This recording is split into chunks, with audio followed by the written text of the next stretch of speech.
Pessoal, sou o Drander Martins.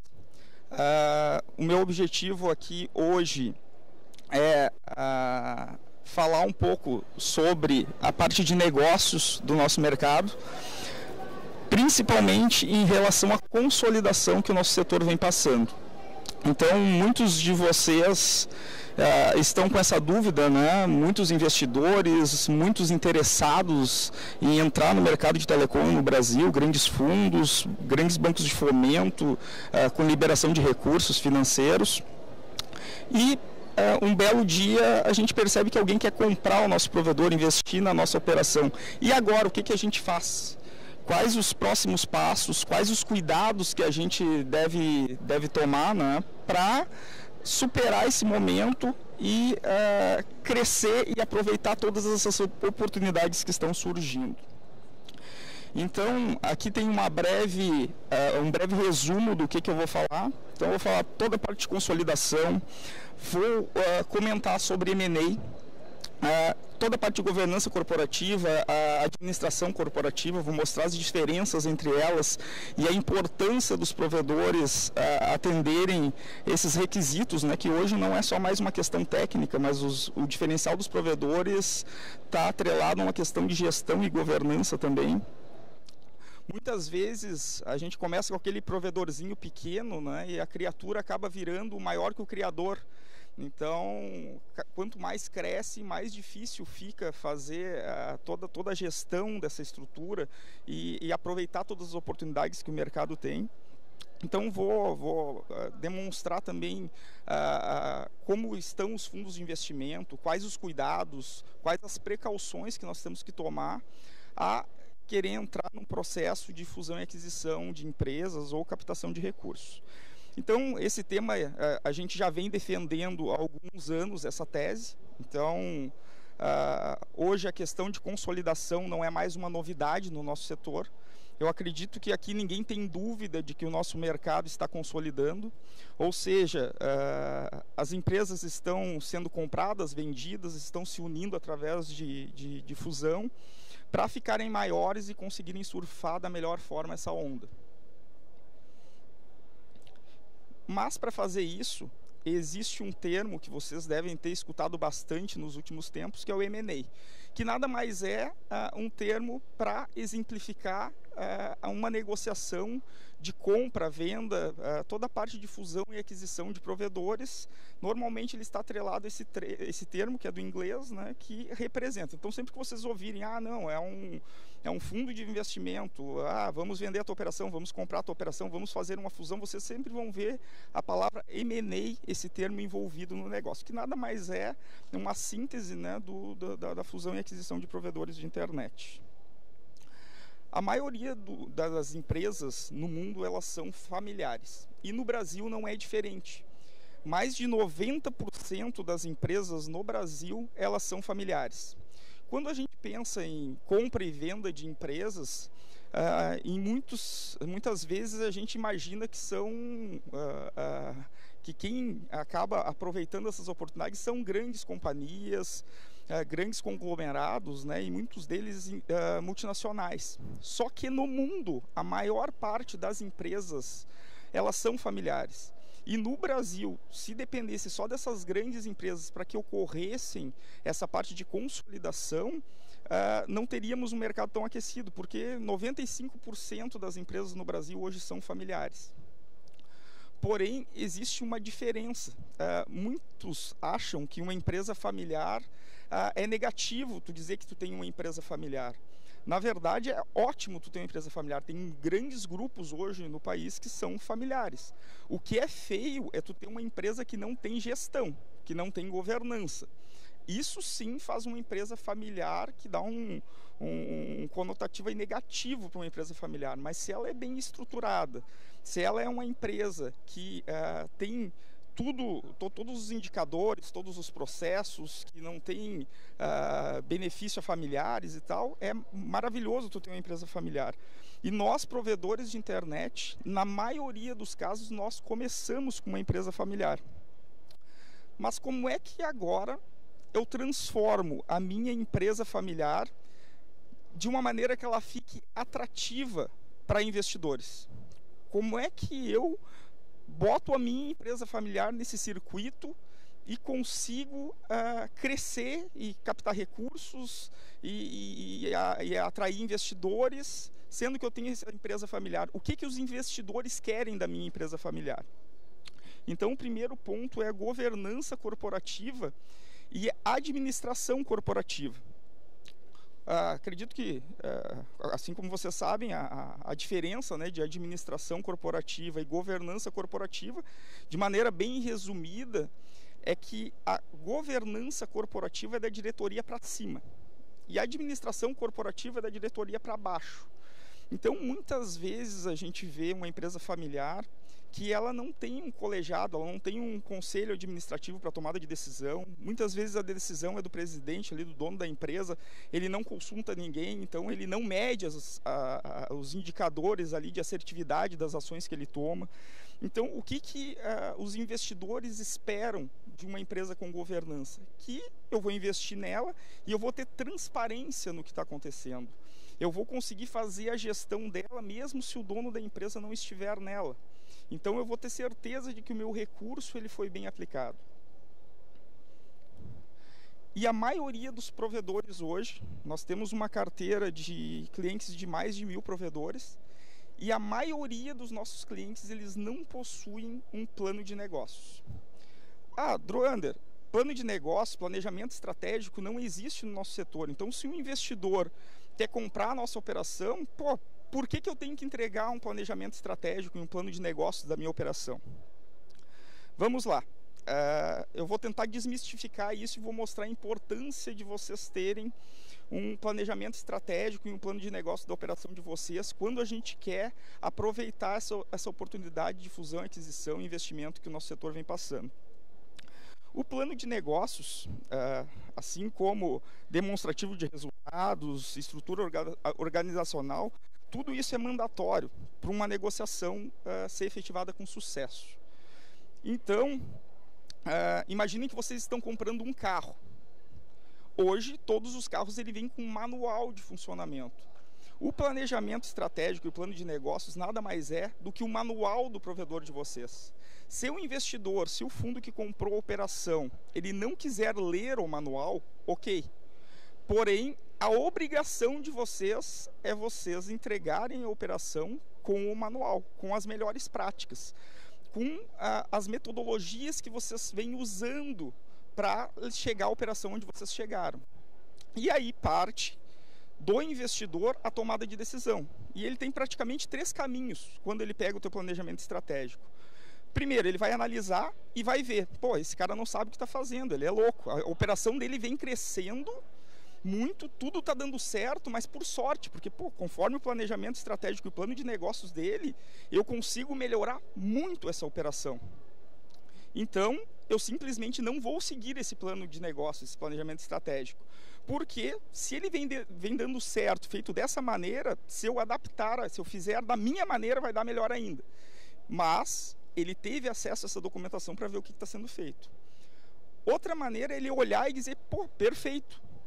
Esse planejamento está muito consistente, só que esse empresário ele não conseguia dar a velocidade necessária por falta de recursos. Então ele está dizendo que em 5 anos ele ia chegar nesse resultado. Se eu botar alguns milhões aqui, eu consigo antecipar para 2 ou 3 anos. Mas eu vou manter esse planejamento estratégico. Eu vou acreditar nele, porque esse cara ele estava fazendo da maneira correta. E o que acontece na maioria das vezes é um merge, né? uma adaptação onde se mantém parte do planejamento estratégico e o investidor, junto com a estrutura dele, junto com os peritos da parte dele, eles fazem melhorias em cima do que já vinha sendo feito. Então, quando vocês querem atrair um investidor, lembrem, é muito importante um planejamento estratégico, independente do que o investidor vai fazer com ele depois. E hoje, infelizmente, a maior parte das nossas operações não possuem esse planejamento. Por quê? Por que não possuem esse planejamento? Porque nós, empresários na área de telecomunicações, nós somos empreendedores natos. O que isso significa? Nós não aprendemos na faculdade. Então, tem dono de provedor com estudo, tem dono de provedor engenheiro, tem dono de provedor médico, tem dono de provedor político. Isso nenhuma faculdade ensina, porque nós começamos as nossas operações e aprendemos sozinhos, através de tentativa e erro, a sobreviver nesse mercado que é muito competitivo. Já o investidor, o fundo de investimento, ele não tem acesso a isso. E é isso que ele quer. É isso que ele espera de nós quando ele acaba aportando nas nossas operações. Ele quer esse empreendedorismo. Ele quer essa maneira de fazer um negócio que começou do zero, pequenininho, crescer. Porém, hoje, nós, como empresários na área de telecomunicações, nós necessitamos agora não só entender mais da parte técnica, da parte de vendas, mas nós temos que entender de investimento, nós temos que entender de negócios. E isso, a gente tem tempo para se qualificar. Vocês conseguiram fazer o pior de tudo, que é construir as empresas que vocês construíram. Hoje, muitas empresas, muitos de vocês devem estar lembrando aí como começaram, todos os desafios, e devem estar, hoje eu tenho uma mini operadora. E agora, o que eu faço? Então, agora, o posicionamento do empreendedor, do dono, do provedor de internet, ele tem que virar um gestor. E para isso ele tem que estudar. Então, lá no início, vocês tiveram que estudar muito, se esforçar muito. E hoje, vocês vão ter que fazer a mesma coisa. Porém, com foco no mercado financeiro e no mercado de negócios, para que vocês não sejam pegos de surpresa e tenham alguma dificuldade ou percam alguma das oportunidades que vão aparecer e que já devem estar aparecendo. Quem aqui já teve a oportunidade de comprar ou vender a operação ou assédio de algum comprador? Levanta a mão. Então, vocês devem entender que isso vai acontecer muito, muito mais do que vem acontecendo. Hoje, nós estamos num momento, no mercado de telecomunicações, que tu tem duas opções. Ou tu cresce, ou tu morre. Então, o recado é que fiquem vivos. Se tu não crescer, tu vai morrer. E o teu desafio é se manter vivo. Porque quem se manter vivo na consolidação, depois ele só tende a colher os frutos dessa fase que nós vamos passar. Então, em outros mercados que já consolidaram, a gente nota que aquele cara que estagnou, que não se qualificou, que não buscou conhecimento, que está fazendo tudo da mesma forma que ele fazia e ignora um momento de consolidação no seu setor, ele acaba tendo seríssimas dificuldades de perpetuar. Então, ele acaba ficando para trás, os concorrentes se fundem, o concorrente capta recurso e começa a comprar as operações ao redor. Então, acontecem muitas coisas que ele acaba ficando de fora. E com isso ele não consegue concorrer e acaba morrendo. Então, temos que ficar de olho no que está acontecendo ao redor e termos isso em mente. Eu preciso crescer ou eu vou morrer. E crescer, tem várias maneiras de tu crescer. Então, hoje é melhor ter uma participação de alguma coisa do que 100% de nada.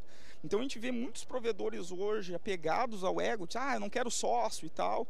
Só que se eles não tiverem um sócio investidor, não tiver alguém dando uma acelerada nessa operação deles, eles não vão conseguir de maneira orgânica. Foi o tempo que só reinvestir o nosso lucro resolvia o problema.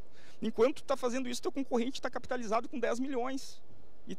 E aí tu não tem velocidade para atropelar esse cara. O cara já está com CDNs, ele já está com data center, ele já está investindo em novos negócios, já está botando serviço de valor agregado e tu ainda está vendendo o linkzinho de 10 MB de internet.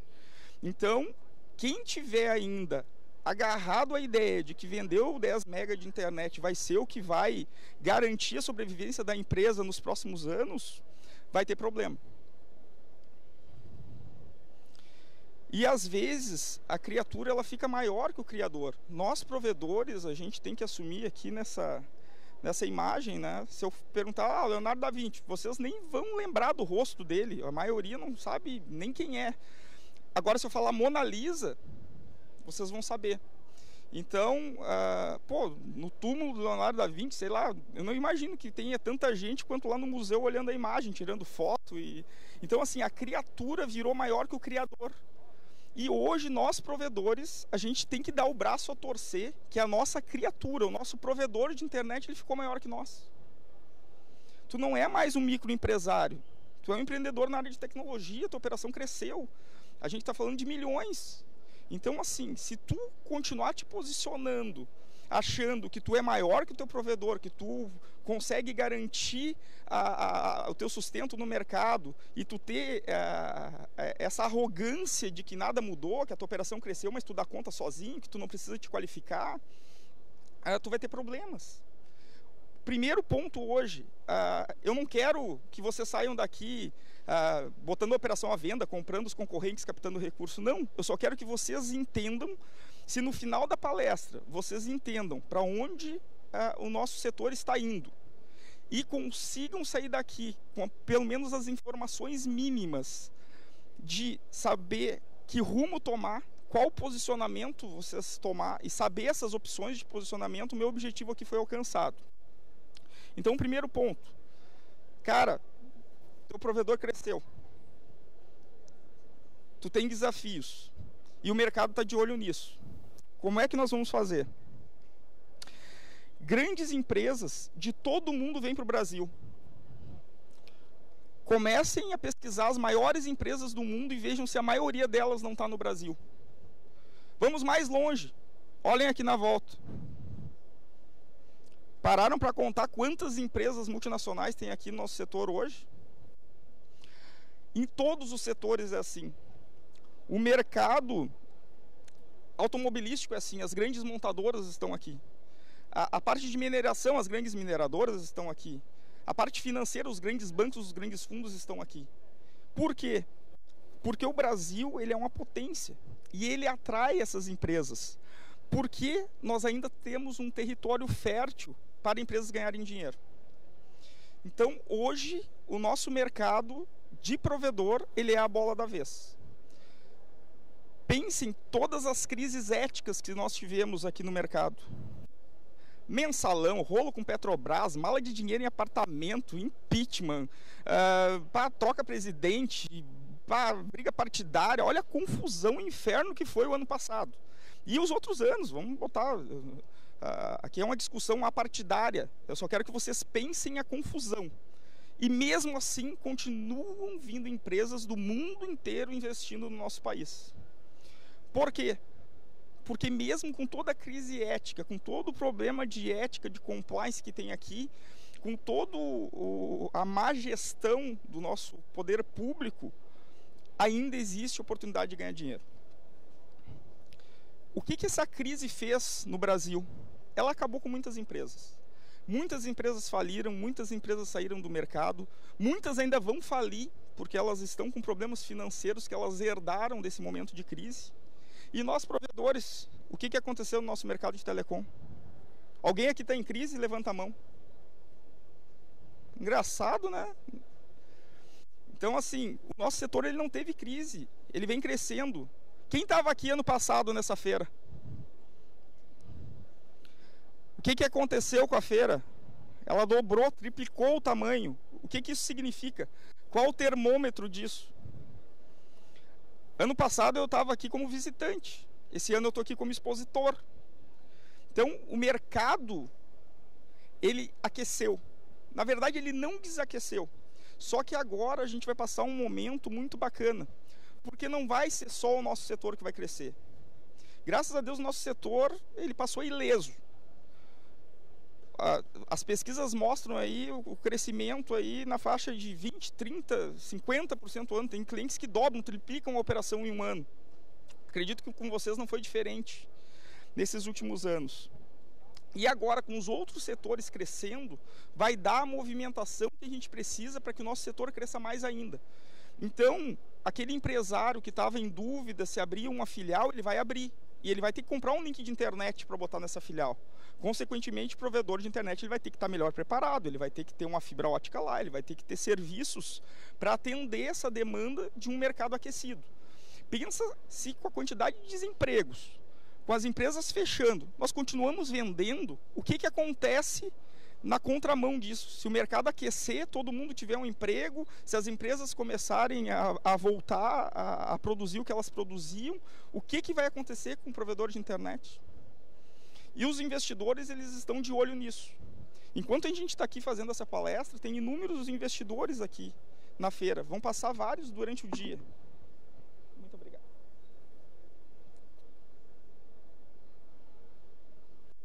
Vão passar vários durante o dia aqui. Por quê? Porque eles entendem isso. Isso que eu estou falando aqui não é nenhuma tese de investimento que ela não esteja embasada. Não é nada que vocês já não saibam. Porque essa é a nossa realidade. Porém, nessa realidade, como é que eu me posiciono? Por que eu devo vender a minha operação? Qual o melhor momento para eu vender ou para eu capitalizar o meu negócio? Então, assim, eu separei aqui alguns pontos de atenção aqui, alguns itens que poderiam te forçar a vender a tua operação. Então, eu botei a foto dos carros ali, né? Uma pergunta é, como é que está a tua operação? A tua operação, ela está uma operação bacana, uma operação bem organizada, uma operação atraente, ou ela está uma operação ali com alguns problemas estéticos ali, com algumas dúvidas? Tu olha para ela, tu não sabe se tu compra ou não compra. Então, se eu tivesse que comprar esses dois carros, qual desses carros eu compraria? A resposta é depende. Na área financeira, tem investidores com apetite para comprar o carro mais ruim e reformar esse carro. E tem investidores que querem um negócio já chegue andando. Só que agora eu preciso me posicionar. Quanto mais arrumado estiver o meu carro, melhor. Mas se ele não estiver arrumado, também existe solução. Mas vamos para o foco. Por que vender? Primeiro, sucessão. Sucessão familiar. Tem dois motivos na sucessão que muitos empresários colocam suas operações à venda. Uma, eu não tenho sucessor. Eu não tenho herdeiros, eu não tenho filhos. Então eu coloco a minha operação à venda. E a outra, eu tenho muitos herdeiros, eu tenho muitos filhos, e esses loucos vão começar a brigar que nem os condenados. E para não dar essa confusão, depois que eu não estiver mais aqui, eu vou botar minha empresa à venda. Um outro problema, muitos de nós começamos lá com a nossa esposa cuidando do financeiro da empresa e tal. Hoje ela é nossa sócia, a empresa cresceu, as cabeças mudaram, passou 10, 20 anos, e a gente está se divorciando. Então, muitas empresas à venda no mercado hoje, uma das motivações é o divórcio. Eu vi alguns rindo aí. Outra é a diversificação. Eu vou vender a minha empresa ou parte da minha empresa para investir em outro negócio. Outra é cansaço mesmo. Pô, não é fácil ser dono de provedor. Não é fácil. É legal, é rentável, mas é uma coisa difícil. Então, pô, cansei. Cheguei no meu objetivo, então eu quero sair da operação, quero descansar. Outra, necessidade de capital. Provedor, para dar dinheiro, tem que botar dinheiro. Então, ele requer um investimento intensivo de capital. Porém, como eu tenho que crescer ou morrer, pô, eu sei que eu não tenho capital para arcar com o que o meu provedor necessita. Talvez uma opção, se eu tenho muita necessidade de capital, eu botar ele à venda, vender parte dele, achar um sócio investidor. Problemas societários. Então, estou brigando com o meu sócio. Talvez tu não tenha dinheiro para comprar a parte do teu sócio. Então, botar a operação à venda também é uma opção. Outro problema é tu quebrou, tu administrou mal, tu está com prejuízo, aí tu bota a operação à venda também.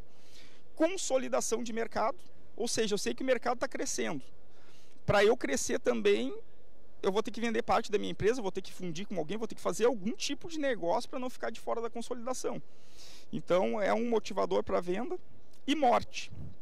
A morte é curiosa, né? Nós, empresários, não nos preocupamos com a morte.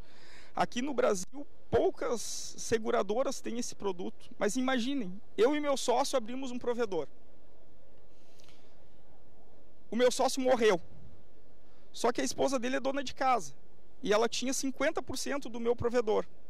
E aí ela vai querer administrar o provedor, ela vai querer a parte dela, eu não vou ter dinheiro para pagar ela. Quando eu ver, virei sócio da esposa do meu sócio, que faleceu. E aí começa um problema de gestão, a operação vai mal, vira um transtorno. E que poderia ser resolvido facilmente, né? Bastaria eu ter lá no meu planejamento, no meu estatuto societário, uma cláusula dizendo que se um dos sócios morrer, a empresa é beneficiária. Então, pô, meu sócio morreu, caiu lá os 5 milhões na empresa, os 5 milhões eu compro a parte dele da esposa, a família dele fica preservada e eu preservei a empresa. Agora imaginem, por causa de um segurinho, eu vou ter que vender a minha empresa. Ou eu vou ter que ter um transtorno societário, porque a viúva não vai ter dinheiro para comprar de mim, ela tem todo o inventário da parte do cara que morreu. Então, olhem a confusão que pode acontecer e quantos motivadores diferentes. A gente poderia ficar falando o dia inteiro desses motivadores, mas alguns a gente pode evitar. Um deles é colocando um seguro nessa operação, né? Por que fazer uma fusão ou aquisição? Nem sempre vender é a operação, é a solução. Porque eu posso ter uma operação saudável e eu posso comprar alguém para dar um ganho e eu ficar maior. Ou eu não tenho dinheiro para comprar alguém, mas tem 3 provedores ali que existe sinergia, que nós somos parecidos, estão todos talvez investindo na mesma cidade, a gente pode fazer uma fusão e usar de maneira mais racional esse recurso. Em vez de pagar ali vários aluguéis de poste, a gente paga um aluguel de poste. Em vez de cada um ter a sua contabilidade, a gente pega o melhor escritório de contabilidade e tem uma contabilidade, em vez de ter o jurídico, um jurídico. Equipe de marketing, uma equipe de marketing. NOC, uma área de suporte, de call center. Isso faz reduzir custos. E na consolidação é isso que a gente precisa, aumentar os ganhos e reduzir os custos. A gente precisa focar na rentabilidade do negócio. Então, quais são os motivadores para uma fusão ou para te comprar um concorrente teu ou uma empresa? Primeiro, otimizar investimentos, que é isso que eu falei.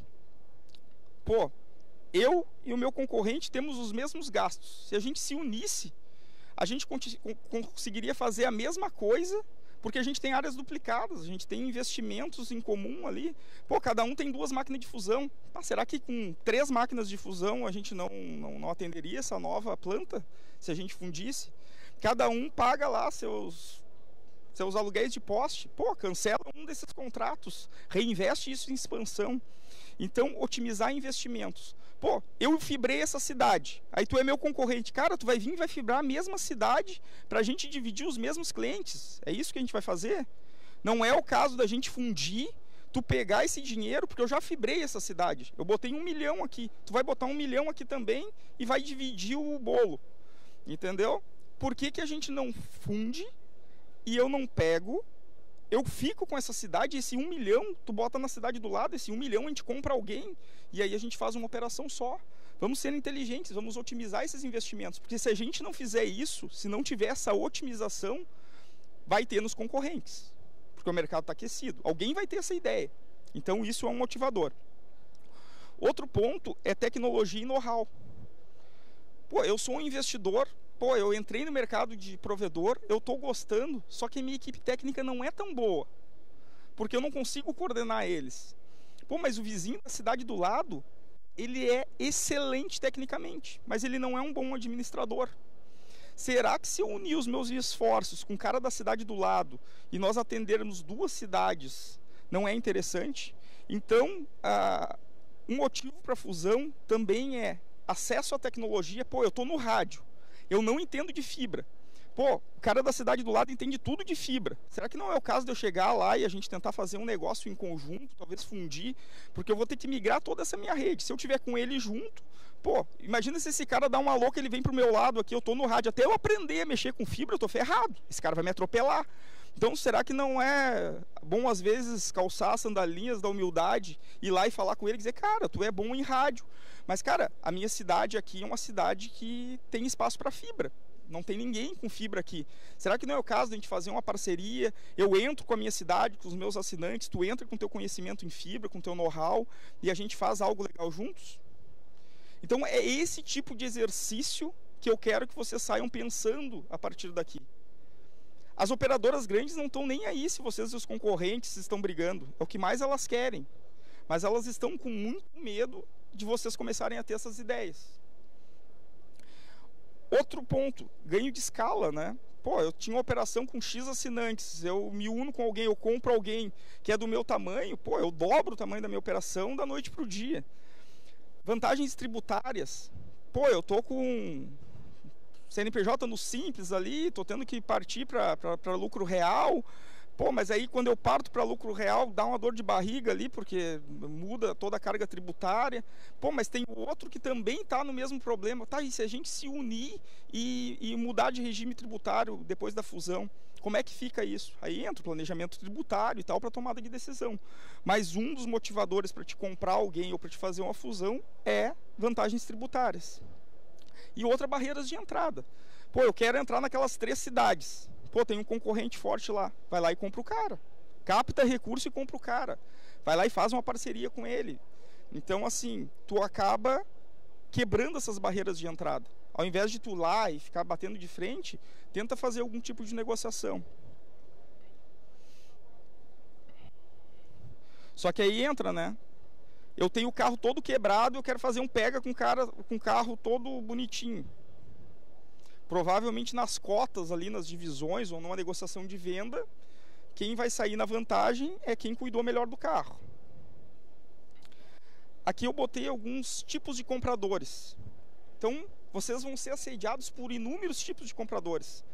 Eu noto que muitos provedores, eles têm o sonho romântico, que vai vir aquele fundo de investimento montado num cavalo branco e vai comprar a operação deles, mas não é.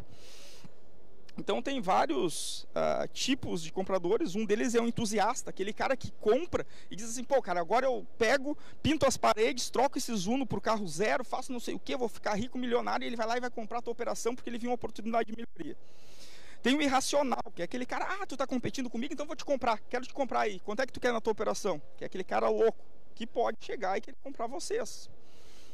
O outro é o familiar, né? Ele, pô, meu filho fez engenharia e tal, eu quero botar esse cara em algum lugar. Quem sabe eu vou comprar uma operação para ele de tecnologia e vou botar ele a operar. O outro é aquele focado em sinergias.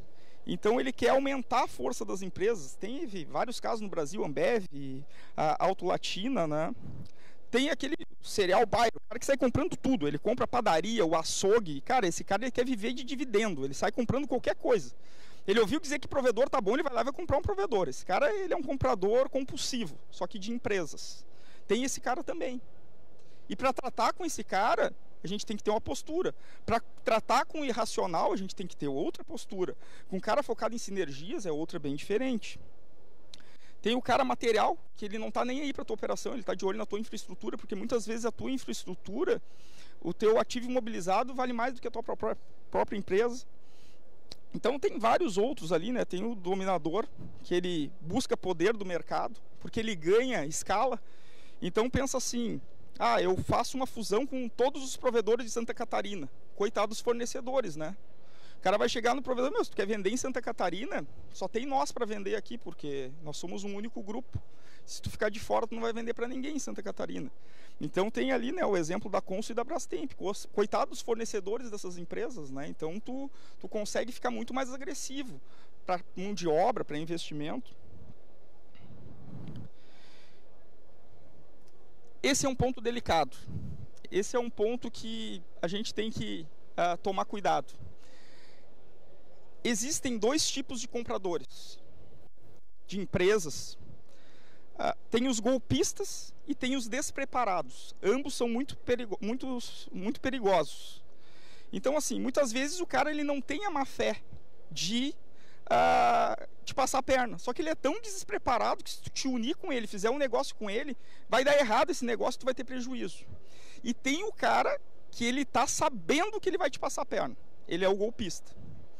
E a gente também tem o sonho romântico, quando a gente está vendendo o provedor, a gente vai atrair gente com dinheiro. E muitas vezes no mercado financeiro, o cara que chega com um helicóptero, com um terno Armani, com um sapato de alguns R$1.000, um carro de $500 mil, ele não é o cara que está disposto a fazer um bom negócio para os dois lados. Pelo contrário, ele é um golpista. E isso existe no nosso setor.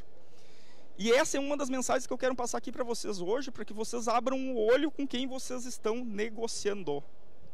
Nem sempre um fundo internacional chegar um gringo e falar que quer comprar uma empresa, que ele representa um fundo, é a solução dos problemas de vocês. O mercado está consolidando, tem um grupo de investimento aqui, eu vou vender minha operação agora sim. Cara, pode ser um golpe. E isso existe. Vou dar um exemplo. Hoje, o provedor, ele quer vender e receber o dinheiro à vista. Cara, isso dificilmente vai acontecer. Por quê? O comprador ele também está inseguro. Então, muitas vezes existe alguma forma de parcelamento. E aí, chega lá um fundo e diz assim, cara, eu vou te dar um sinal aqui e vou te parcelar em 12 vezes, em 24 vezes a tua operação. Pô, tu vai lá e vai vender. Ó, vendi a minha operação, o fundo comprou. Eu já vi isso acontecer. E não são exigidas garantias do comprador aqui no Brasil. Eu vi várias operações de fusão e aquisição entre provedores onde não foram exigidas garantias. O que acontece? Eu só tenho 1 milhão no bolso. Não tenho nada, não tenho casa, não tenho carro, não tenho nada. Eu tenho 1 milhão. E a operação de vocês vale 10 milhões. E aí eu chego e digo, ó, cara, eu vou dar 10% da operação, vou dar 10% aqui e vou te pagando uma mensalidade. E aí tu cresce o olho para pegar 1 milhão, tu vende. E se esse cara não consegue te pagar com a própria operação? E sabe o que vai acontecer? Ele não vai conseguir te pagar com a própria operação. Porque ele não é do negócio. Isso se ele não tiver má fé. Porque se ele tiver boa fé, ele achar que te dando 1 milhão e que vai fazer a empresa render, ele vai melhorar a empresa e vai conseguir te pagar, tem um risco. Provavelmente ele não vai conseguir, tu vai tomar um calote. Mas ele pode fazer isso já calculado, com má fé. Ele vai te dar 1 milhão, vai dizer que vai parcelar, vai moer a tua empresa e no final ele vai dizer assim, cara, não consegui te pagar. Só que ele não pagou teus funcionários, não pagou os tributos, pegou todo o dinheiro que passou na empresa e botou no bolso e vai te entregar um negócio quadrado. Isso acontece, esse risco existe. Então, se vocês não tiverem bem assessorados juridicamente, não tiverem de olho nisso, se na negociação vocês não exigirem as garantias certas, vocês podem ter problemas. Quantos de vocês, aqui a gente não tem tempo, mas já não conhecem alguém que teve problema, né, num processo desses? Então, assim, o que a gente costuma dizer no mercado financeiro é cada macaco no seu galho. Então, assim, eu tenho uma empresa de engenharia. Na minha empresa de engenharia, ela tem um CREA, os meus engenheiros têm CREA. Então eu posso fazer projetos, assinar com responsabilidade técnica com CREA. Os administradores têm o CRA, os médicos têm o CRM, os advogados têm a OAB, os contadores têm a CRC. E o que acontece também no momento de consolidação? Aparece muito aventureiro querendo surfar essa onda. O que vocês vão ver? A gente, se vocês pesquisarem aí, o nosso grupo tem falado de fusão e aquisição há muito tempo. E vocês vão ver que nos últimos meses muita gente também está falando. E isso tem que tomar cuidado, porque vem os aventureiros. Por que cada macaco no seu galho? Porque vão ter empresas que vão querer entrar no mercado financeiro. Só que, lembra que eu falei que o cara pode ser golpista ou despreparado? Pode ser que tenha alguém que pense assim, eu tenho um grande network, eu vou fazer intermediação entre fundos e empresas de tecnologia e vou ganhar dinheiro com isso, porque afinal de contas eu só preciso de um advogado junto comigo aqui e vou fazer essa operação. Mas ele não está preparado para isso. E quando tu faz um negócio com alguém despreparado, é quase como se tu fizesse um negócio com um golpista, porque tu vai tomar prejuízo de qualquer maneira. Então, assim, cada macaco no seu galho. Quando vocês quiserem entrar nesse segmento, olhar com mais clareza, identificar qual é o trabalho de um advisor, é identificar a operação certa para o comprador certo. Pensa a Visp Capital trazendo um golpista lá que eu não consegui qualificar e fazendo uma intermediação para vender a operação de um provedor. O que esse provedor vai fazer? Quem é que vai ser a culpa? Vai ser da Visp Capital. E se eu pegar um provedor picareta lá, totalmente desqualificado, cheio de passivos, e levar para um fundo bom, e o fundo comprar essa operação, porque eu estava despreparado para fazer as due diligence, para auditar ela, e fiz um negócio mal, o que vai acontecer? Então, assim, abram o olho, tomem cuidado. Existem várias maneiras de fazer um negócio, e, assim como no poker, nos negócios também se blefa. Então vocês têm que estarem bem assessorados e têm que conseguir sair desses blefs. Entender quais as cartas o teu oponente tem na mão e quais as vantagens e desvantagens tu vai ter se tu fizer negócio com ele. E tem outro problema, né? Todo mundo fala em vender a operação, em comprar a operação, em fazer fusão, mas a gente esquece de uma coisa. O nosso sócio principal, o governo. Então, não é incomum tu vender a tua operação, no ano seguinte, quando tu vai jogar isso no teu imposto de renda, tu tem um ganho de capital. Pegou lá o teu capital social e o que tu vendeu à empresa e gerou lá, a partir de 15% lá do que tu ganhou já pode ir para o governo. E dependendo do montante, isso vai subindo até a casa dos 20 e poucos %. Então existe uma tabela progressiva de tributos que tu tem que tributar sobre o ganho da venda da tua operação. Se tu não botar isso na conta, tu vai ter um problema. E isso tem que estar bem mapeado. Existem vários riscos nas nossas operações. Riscos estratégicos, operacionais, riscos de cliente. Então, posso ter um cliente que pode me dar uma grande inadimplência, isso é um risco que ele tem que ser mapeado. Riscos financeiros, fiscais, regulatórios, toda a parte de tributação, que é uma coisa que nos incomoda bastante, né? Porém, a gente tem como minimizar esses riscos. E uma das maneiras de mapear esses riscos e minimizar esses riscos é usando as ferramentas corretas. E uma delas é a ISO 31000, que ela acaba minimizando, existe toda uma metodologia que para vocês terem todo esse mapeamento de riscos, toda essa inteligência, vocês podem usar essa ISO 31001. Valor da informação, né? Diz que o Gugu Liberato lá, quem lembra, sei lá, acho que com Polegar lá nos anos 80 lá, diz que ele investiu num grande bar numa frente da universidade, né? 2, 3 meses depois a universidade mudou de lugar. O que aconteceu com o bar? Ferrou, ele botou milhões lá. Então, o que faltou? A informação. Então, muitas vezes, até para o próprio investidor, os investidores que estão aqui, às vezes tu confia na tua capacidade de análise financeira, na tua racionalidade, mas tu não tem a informação do nosso setor. E o que acontece? Pensa que tem um boato de uma net vindo para a cidade do cara e o cara botou a operação dele à venda porque ele estava com medo. E tu foi lá e comprou a operação e tu não separou recursos para competir com a net. Então tu comprou a operação, pagou pelo provedor, 6 meses depois a net começa a entrar na cidade, torrando preço, vendendo hipervelocidade. O que acontece com a tua operação, investidor? O que faltou? Informação. Então qualquer negócio entre vocês, tentem entender. Vou fundir com um cara, meu amigo, a gente se criou junto, ele também tem provedor. Informação. O que mais vale hoje para nos manter vivos é a informação. Percepção de valor. Quanto vale o seu provedor? Eu estou cansado de ver operações que não valem nada e o dono acha que vale muito. E também vejo operações que valem muito e o dono acha que não vale nada.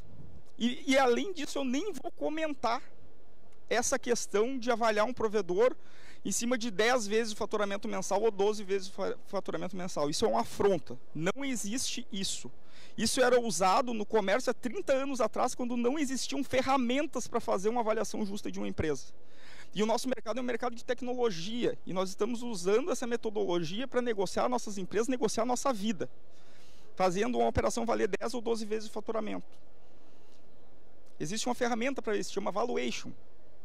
Quem quiser saber mais pode passar lá no stand depois, eu explico. Tem artigos nossos, tem vídeos, tem palestras só falando de Valuation. Então, quanto vale o provedor? Percepção de valor é um problema. Eu sou pai da Daphne e da Liza. Eu trouxe um videozinho aqui para vocês verem a percepção de valor das minhas filhas. Pode liberar o vídeo, por favor?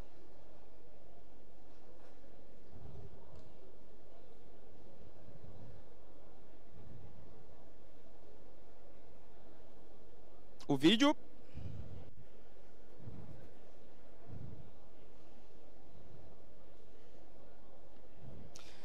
Às vezes a nossa percepção... Daphne, você quer me vender essa sua boneca? Todos escutando? A minha boneca? Qual que é o preço dela? Um por 10 reais. Uma boneca por 10 reais? Você me vende a tua irmã? Quanto que tu... Por quanto tu vende a tua irmã? Eu vendo por R$1. R$1? Nossa, coitada da tua mãe. E me diz uma coisa. Você me vende a sua vovó? Eu vendo por R$3. R$3 a tua vovó? Ah, mas tá muito caro. Não me dá um desconto? R$2. Ah, então tá bom, então eu vou comprar tua avó de ti, então. Você prefere um saco fechado de geladinhos? Eu quero. Ou você prefere uma boneca que fala? Tá. Você prefere uma boneca que fala, que faz xixi, ou você prefere um computador? Um computador que vem junto com boneca. Não, é... Ô, malandra. Tu quer ou a boneca ou o computador? Boneca. E eu? Você vende eu? Eu vim. Você vende a mamãe? Eu vim. Vende pra quem e por qual valor? Por 3 R$3 tu vai vender a tua mãe? Não tem vergonha nessa tua cara? E tu vai vender pra quem? Tu vai me vender pra quem?